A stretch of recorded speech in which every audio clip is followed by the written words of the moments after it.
Centre for monitoring Indian economy की एक report बताती है कि सितंबर महीने में भारत की बेरोजगारी दर 7% थी और ये एक बहुत बड़ा नंबर होता है अगर बेरोजगारी की दृष्टिकोण से देखा जाए तो।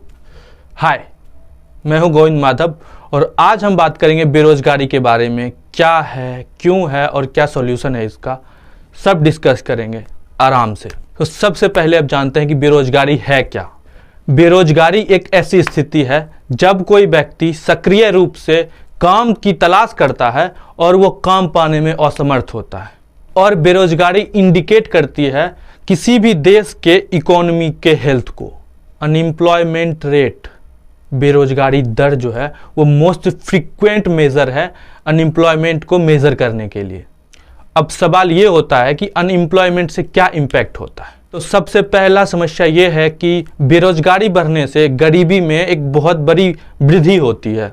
बेरोजगारी की समस्या बढ़ने से सरकार के ऊपर एक अतिरिक्त भार का बोझ हो जाता है, क्योंकि बेरोजगारी के कारण उत्पाद में कमी होती है और लोग गुड्स और सर्विस का कम कंजम्पशन करते हैं। बेरोजगार व्यक्ति को आसानी से एंटी सोशल एक्टिविटी में एंटी सोशल एलिमेंट के द्वारा मोहित कर लिया जाता है और उससे उनका विश्वास देश के लोकतांत्रिक मूल्यों में खत्म हो जाता है या कम हो जाता है। लंबे समय से बेरोजगार चल रहे लोग पैसे कमाने के लिए खुद को अवैध और गलत गतिविधियों में इन्वॉल्व कर लेते हैं, जिससे देश में क्राइम रेट इंक्रीज होता है, अपराध बढ़ता है। बेरोजगारी देश की अर्थव्यवस्था पे बुरा प्रभाव डालती है, क्योंकि संसाधनों को उत्पन्न करने के लिए एक लेबर फोर्स को जो उपयोग किया जा सकता था, जो कि नहीं किया जा रहा है और वो बेरोजगार है, उसका भी भार जो लेबर फोर्स अभी काम कर रही है उस पे पड़ता है, जिससे राज्य के सोशियो इकोनॉमिक लागतों में वृद्धि होती है। अगर एक एग्जाम्पल के तौर पर इसे समझने की कोशिश करते हैं हम, तो अगर बेरोजगारी 1% भी बढ़ती है तो वो इकोनॉमी को 2% कम कर देती है। अक्सर ये देखा जाता है कि बेरोजगार लोग नशे के आदी हो जाते हैं, वो ज़्यादा मात्रा में नशीले पदार्थ का यूज करने लगते हैं, वो आत्महत्या का भी प्रयास करते हैं, जिससे देश के ह्यूमन रिसोर्स को नुकसान होता है। इस सब में सबसे ज़्यादा इफेक्टिव जो ग्रुप है, एज ग्रुप है, वो 15 से 29 साल का एज ग्रुप है। और बहुत सारे एक्सपर्ट के द्वारा ये अनुमान लगाया जा रहा है कि इस एज ग्रुप के जो यूथ हैं जो काम करने लायक है आफ्टर कोविड जो हैं, वो 50 मिलियन यूथ हैं इस एज ग्रुप के जो बेरोजगार हैं। इस कोविड पेंडेमिक में 5 मिलियन लोगों की नौकरी गई है जो सैलरीड थे, और अभी उन्हें नौकरी मिलने की कोई आशा भी नहीं दिख रहा है। अभी जो बेरोजगारी की स्थिति है उसको हटाने के लिए अगले 10 साल में हमें 10 से 12 मिलियन जॉब्स हर साल क्रिएट करने होंगे। अगर हम शहरी क्षेत्र की बेरोजगारी की बात करते हैं और आंकड़ा को देखते हैं तो ये दर 7.8% है, और यही आंकड़ा अगर ग्रामीण क्षेत्र में देखते हैं तो ये 5.6 है। पिछले वर्ष 2017 और 18 में बेरोजगारी दर पिछले 45 सालों में सबसे ज्यादा थी, और कोरोना महामारी के कारण अर्थव्यवस्था ठप पड़ने से इस स्थिति में एक भयावह वृद्धि हुई है। ये स्थिति और भयावह हो गई है। अगर नेशनल सैंपल सर्वे ऑफिस की एक रिपोर्ट को देखें तो उसके मुताबिक वर्ष 2011-12 में अर्थव्यवस्था में श्रमिकों की संख्या 472.5 मिलियन थी, जबकि 2017-18 में ये संख्या गिरकर 457 मिलियन हो गई। 6 वर्षों में श्रमिकों की संख्या में 15.5 मिलियन की गिरावट आई है, जबकि इस बीच के वर्षों में एक बहुत बड़ी युवाओं की कौम काम करने के लायक हो गई।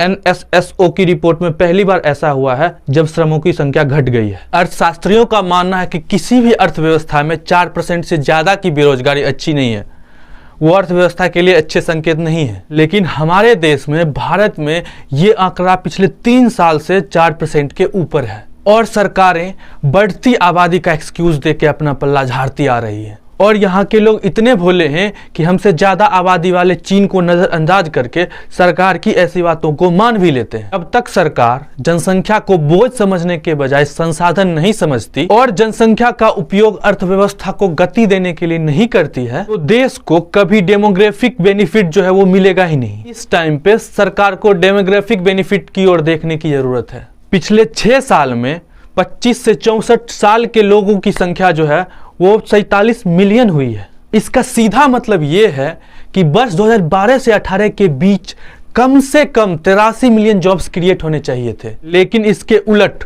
रोजगारों की संख्या में 15.5 मिलियन की कमी आई है। सरकार को चाहिए कि सार्वजनिक नौकरियों की पदों में बढ़ोतरी करे, ना कि उसको कम करे।